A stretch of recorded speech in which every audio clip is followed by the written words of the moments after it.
We have been traveling the rich lands of East Africa, far and wide, across the highlands and lowlands of this beautiful region, talking to farmers wherever we go. We have given them the help and knowledge they need to improve their farming methods, increase their income, and turn their farms into good business for the future. Join us and our experts on this journey across East Africa and share the family's experiences as they make these changes. Karibu to the Shamba Shape-Up Safari.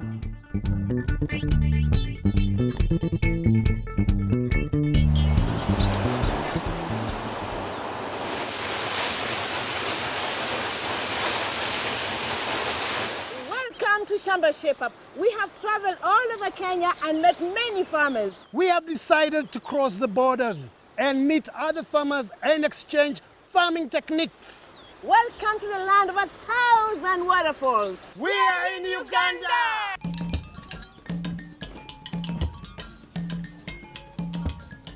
Harriet is a hard-working widow with 9 children to take care of. 6 live with her and 3 are at school.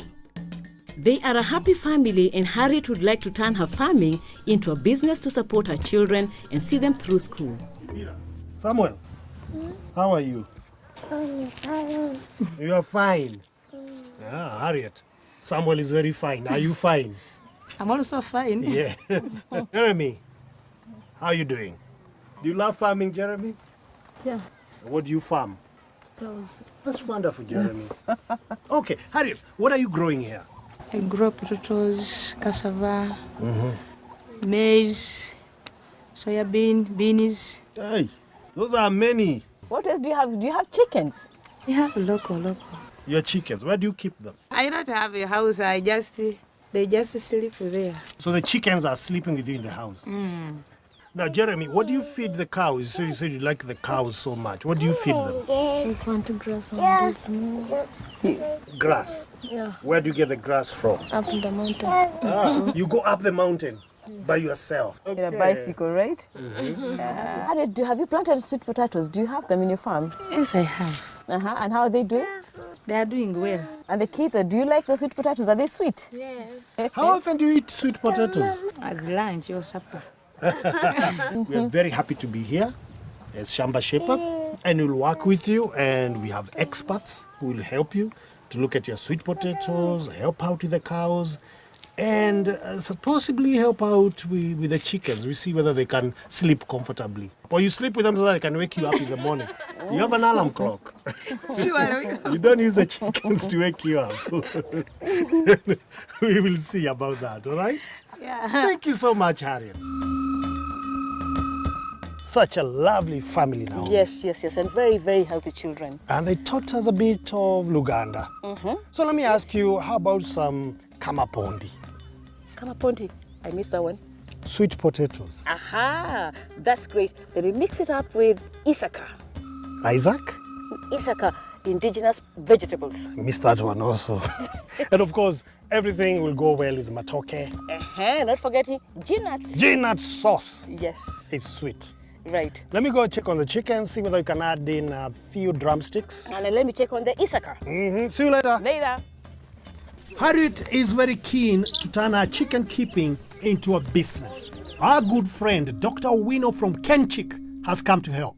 Okay, looking at the farm, and given that she's experienced keeping the indigenous ones, I would recommend that this area is ideal for Kenbro. What exactly is Kenbro? Kenbro is a breed, it's just like a local breed. It's a hardy bird, and it will withstand the conditions and grow at a much faster rate than the locals that you have. Decided to give her 100 to start with. How does that sound? Very nice.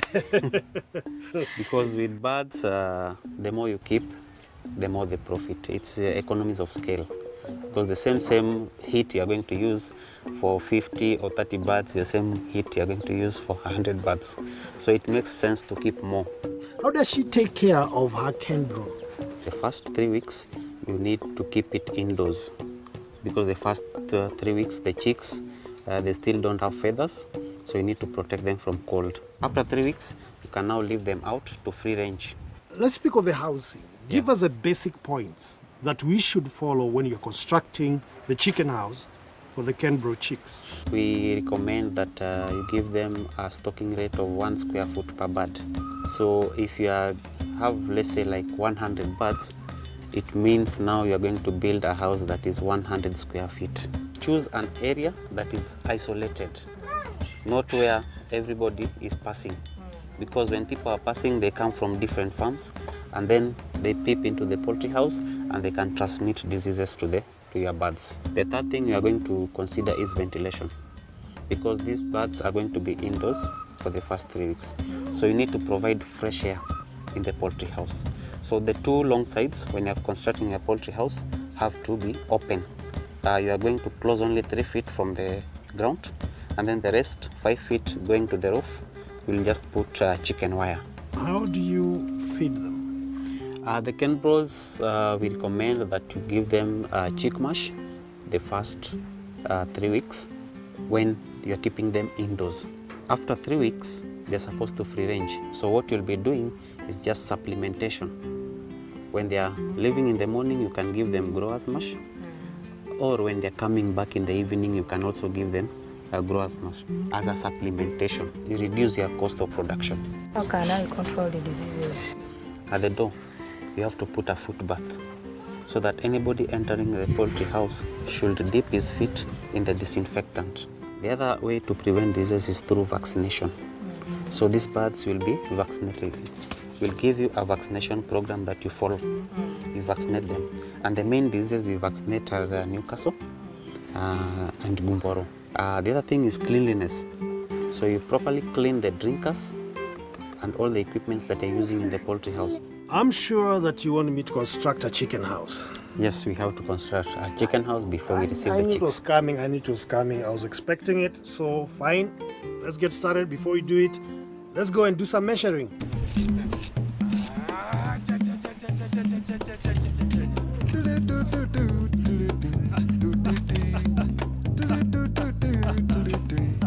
With a large family, Harriet needs a good source of nutrients for her children and also something to sell. African indigenous vegetables are just what is needed. Bosco from Asereka is here to tell her more. Bosco, you've had a look at Harriet's garden and seen her vegetables. Yes. So what do you make of them? She did not plant like this, a garden specifically for these gardens. Yeah. She has preserved them to get seeds, but then they're not the best seeds that she's using. What are the best seeds? The best seeds go to some of the seed companies, buy improved seeds. For example, this Dodo, Amaranthus, Right. How we call it Namtoto. Right. Yeah. Is it that they grow faster? Why are they better than the ones that she gets from the vegetables? Yeah, definitely they'll go faster, and these are improved. Right. She'll be able to look, because I work with a company that we are looking at farming as a business. Yes. And she should not only look at them for nutrition value, but she can also plant more to sell. So talking about nutrition, so what is the nutrition value in the amaranth? Indigenous vegetables in general, they are rich in vitamins. You have proteins and also minerals. These are good, especially for kids. And even sick people, people who are suffering from hypertension, even HIV and AIDS, they are encouraged to come and take vegetables. And in terms of business, so Business, the potential is big. It's big. It's big. And not only Namdodo, there are quite a number of indigenous vegetables that can even sell around, including the eggplants, the African nightshade. They call them Isufa here. We looked at one that is called Isaka. We just looked at it, you know it? Yeah, Isaka. So she needs to follow the right agronomic practices for her to really see the value of farming as a business. So you had it, Harriet. It's actually a business. It is. Yeah. It is. I would encourage you that bring more people on board, grow now get a group to know that in this area we're growing as a group. We're growing, for example, Dodo, Namtoto. You'll go to Mbale, get the right people to sell them, and you just get your bundles, pack them, add some value, pack them well, put them in a box, go and Mbale and sell and get better price than selling from here. Yeah. But also in doing that, you should not sell everything. Yes, Because- yes, she's got children. Because as I said, you also need to know that you are well catered for at home. Then the surplus you can sell it to the market. But as a group, you can achieve more than you as an individual. African vegetables is one way of bringing the youth into farming. Right. because they take a shorter time to grow. Normally, the youth wants to get money quickly, so this will be an advantage to them that they can get involved in growing vegetables and get money quickly. And it's something we use, or maybe every household uses every day. Yeah, that's true. Yeah. That's true. That's fine. So you had that, Harriet. You start small, then grow into a big farmer, isn't it? Surely. When planting amaranth, first prepare the land and break the soil. Make rows 2 feet apart. Make shallow furrows. In the furrows, put some well-decomposed manure mixed with soil. Mix the amaranth seeds with sand. This is to ensure that the seeds are well distributed as they are very small. Sprinkle the mixture lightly on the furrows and cover lightly with soil.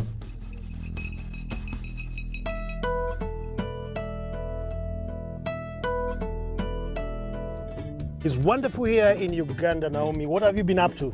Now we've been learning about the nutrition benefits of namtoto. And you planted namtoto. Yes, we did.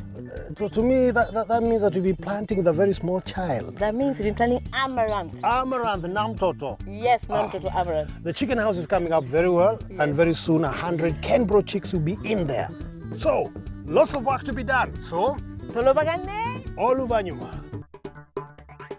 Kati, tukomyewo. welcome back to Shamba Shape Up. You're still here in Burambuli in Uganda. Naomi, you ready for more work? Yes, ebo. OFSP, Yes, ebo. Mulato grass, Yes, ebo. and lots of work to be done. Yes, webarinyo.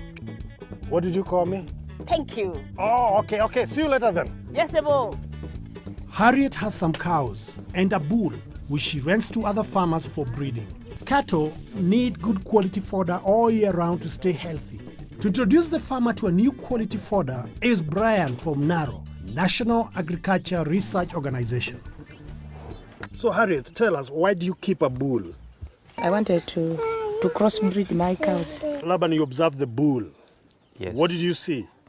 Yeah, I saw its health is not bad. She has tried at least to maintain it in a good way. Though on the feeding part of it, there is something that she lacks. She tries to give her animal elephant grass, and the way she cuts that grass is not in the right way. When you are cutting this elephant grass from the field, you don't cut it from the ground level, because from the ground there is that stalk there, which is so tough, and an animal cannot eat that. It's hard. So she needs to cut it from the middle or from the top? Close to the leaves. Close to the leaves. Such that that part is soft. When she cuts for the animal, it eats everything. To avoid that wastage which I saw in that feeding trough there. Okay, and what kind of size should she cut? Pieces should be of size ranging between 2 to 4 centimeters long. And from what you saw there, how are they? Some of them were almost 30 centimeters. That's too long. Yeah. And then we went to the field to see where she plants her napier grass. And I could see you shaking your head, like you're not very happy. Actually, the field is too miserable. It's just a bush. I cannot even call it a pasture field. It's a bush. Why are you keeping a bush there? Once you leave the weeds, let me say, to grow in the pasture like that, there is that competition of nutrients. Those important minerals which are needed by the animal will be very little in the grass. Much of it will be taken by the what? The weeds. So Laban, what is this mulatto grass? Mulatto grass is a hybrid pasture. This is how it looks like. Bracharia mulatto. Harriet, have you ever seen this? Have you ever seen this grass here? It's my first time. This is your first time. Yes. So what is the advantage of this mulatto grass? It is highly nutritious.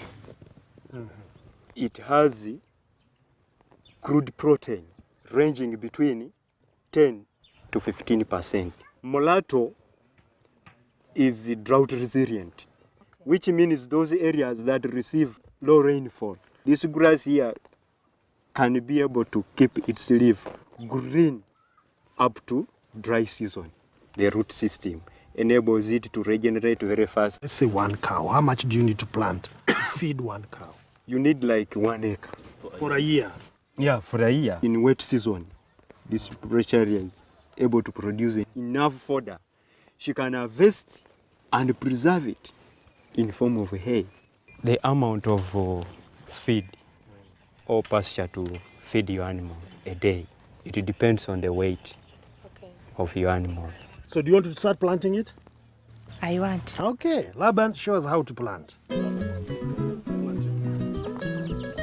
When planting mulatto grass, plant in rows. The spacing from row to row is 50 centimeters.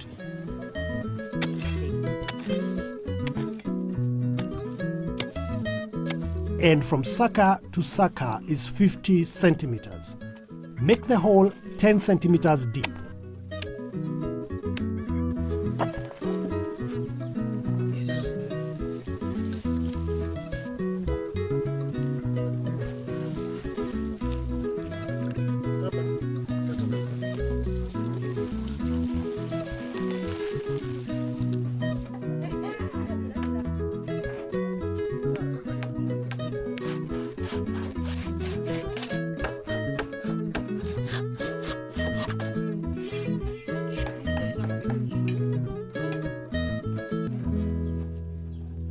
Tony, Wanji nyabo. katufumbe cakes, Nyabo. katufumbe crisps, Nyabo. katufumbe chapati. Nyabo. Naomi, what is katufumbe? Katufumbe, let's cook. Oh, you're going to cook? Yes. You should just said so. Meanwhile, I'm going to deal with the cow and kenchik. Katufumbe. Sweet potatoes are a common crop in Uganda for food. Sammy from the International Potato Center has come to teach Harriet how to make the most of the sweet potato for her children. Okay, so Sam, we've had a look around. What do you think about the current crop? The current crop is growing well, but she lacks orange-fleshed varieties. So you tell us Medium about flesh. the orange-fleshed sweet potato. Orange-fleshed sweet potatoes are potatoes characterized by the orange color when you peel them, like this one. It represents the richness in vitamin A. Vitamin A is good for our health, for our eyesight. How is it cooked apart just from broiling it? Donuts, chapatis, cakes, and all these other pastries. I'd like to see that, isn't it? Even I would like to see. Yes. Yeah. Okay, show us then. From the garden, we uproot it and peel. We even have a machine. You don't peel. You just wash and chip. Right. That's where we get this. This is sweet potato chips. Yes. This one has stayed for 2 years. 2 years. Food security. We are very secure. Wow. Then we have this. We call it in our language amukeke. This one you just peel using A knife. a knife. Yes. Then you put it to the sun to dry. You can even sprinkle some salt Yes. and pack it for your kid to go to school. Yes. The child should eat this such that it gets vitamin A. You can stay as long as you This know. one can stay Yes. for about 6 or 7 months. Yeah. We make this flour, sweet potato flour. Then from the sweet potato flour, we can make sauce porridge. This one, we mix it with the sweet potato, sorghum, cassava, peanuts, or soya. It's good for kids and pregnant mothers. So it can make it for porridge. Yes, we prepare porridge for it. Then again, we can make what we call atap in our language. And Right. Kiswahili, ugali. Oh, ugali. Yes, yeah, yes. Right. Yes. We mix this one with sorghum and cassava and this. You get a good one. Wow. These are sweet potato chips. Oh, the chips, Oh, yes. yeah, just chips. Then you deep fry. You come up with this. You can put in here roasted groundnuts with peanuts. Yes. Then you pack. This one goes straight up to the supermarkets, no problem. So today, what you want, you'll cook for us. We'll make the donuts. The donuts, And half the- cake, and chapati. And chapati. Yes. So let's cook now. For the orange flesh sweet potato half cakes, you will need 1 kilo of wheat flour, half a kilo of sweet potato boiled and mashed, margarine, 2 eggs, 1 cup of sugar, 1 liter of milk, 1 tablespoon of yeast, 2 tablespoons baking powder. Put milk in a bowl, pour in the sugar, add in the eggs, mix well, add in baking powder, add the sweet potato paste,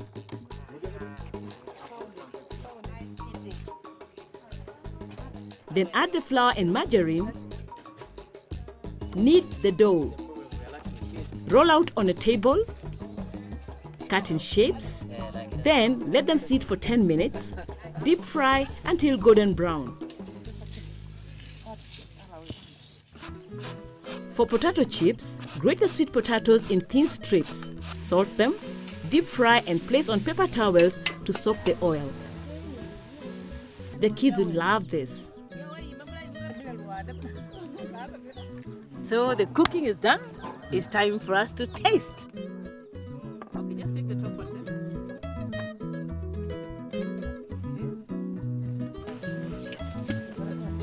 So you'd love to do this. I mean, you really enjoyed it. It's beautiful, isn't it? Yeah. It's nice. Yeah. Harriet, on your side? Like a cake. This one. So, but they're all good. They're all tasty, isn't it? They are Very fine. nice and very tasty.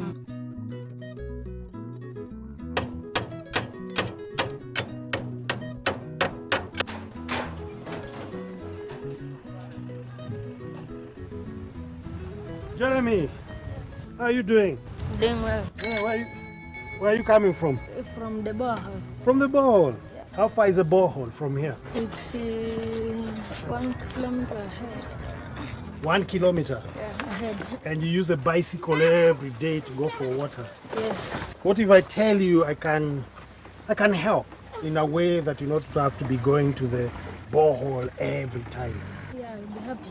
So while you are away fetching water, I fixed this for you. Hey. Have you seen it? Yeah. Thank you. Now all this rainwater will be going through there and will be coming down here. How does that make you feel? He is very happy.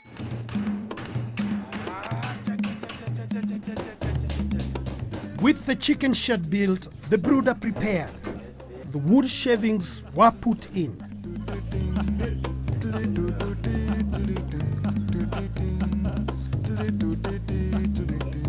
And most importantly, food and water brought in. And then the chicks can come in. Everyone is very excited.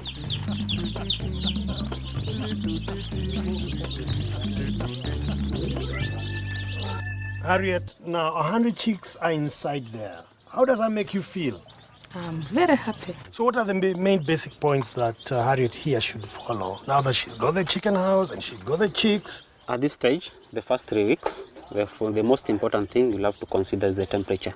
So you have to keep checking in, see whether the chicks are comfortable. So if you go in and find that the chicks are crowding around the pot, that will tell you that it's cold. If you find they are running away from the pot, they are going to the sides, that will tell you that it's too hot. So you just come in, check the temperatures. If you want to see they are comfortable, they are well distributed, and all of them are drinking and feeding.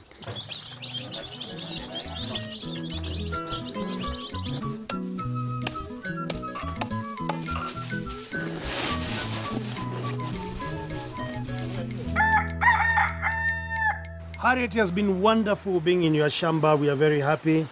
Unfortunately, every good thing has to come to an end, and Shamba Shape Up is done with your Shamba for now. And it's raining, lots of blessing. Yes, With the new gutters, you'll have some water. So, Harriet, from here on, what do you see your future as now in your farming? My future is going to be very bright. Yes, because great. I'm seeing something in front of me.